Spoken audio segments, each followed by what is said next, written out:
দিয়ে এই অনুষ্ঠানগুলো পরিচালনা করি।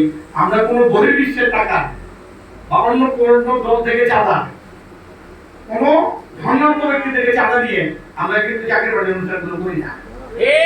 বরং জাকের বাড়ির নেতা কর্মীদের এত বড় অনুষ্ঠান যেখানে লক্ষ লক্ষ লোক প্রমাণিত হবে, লক্ষ লক্ষ লোক খাবে, লক্ষ লক্ষ লোক নামাজ পড়বে, লক্ষ লক্ষ লোক ইবাদত করবে, লক্ষ লক্ষ লোক ইস্তেঞ্জা করবে, লক্ষ লক্ষ লোক ঘুমাবে, লক্ষ লক্ষ লোকের ভিতরে অনেক লোক সুস্থ হবে, অসুস্থ হবে, তাদের চিকিৎসার ব্যবস্থা করতে হবে, নিরাপত্তার ব্যবস্থা করতে হবে।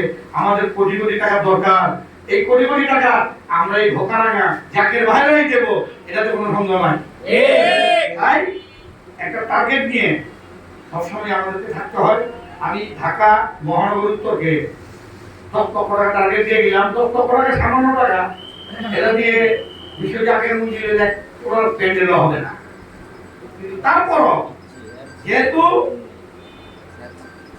জাকের পার্টি আমরা যখন 1 টাকা দিই, বড় তো 2 টাকা হয় না? এই আমাদের 10 লক্ষ টাকা 70 গুণ বৃদ্ধি হয়ে আল্লাহ তরবারে যায়, সেই টাকা দুনিয়াতে ফেরত দেয়, সেই জায়গায় কাজ হবে। তাই আমি 10 লক্ষ টাকা টার্গেট দিলাম। এই 10 লক্ষ টাকা টার্গেট মাথায় নিয়ে আপনার মহাপবিত্র ঈদে মিলাদুন নবী সাল্লাল্লাহু আলাইহি ওয়াসাল্লামের দিন আপনারা এখান থেকে কমপক্ষে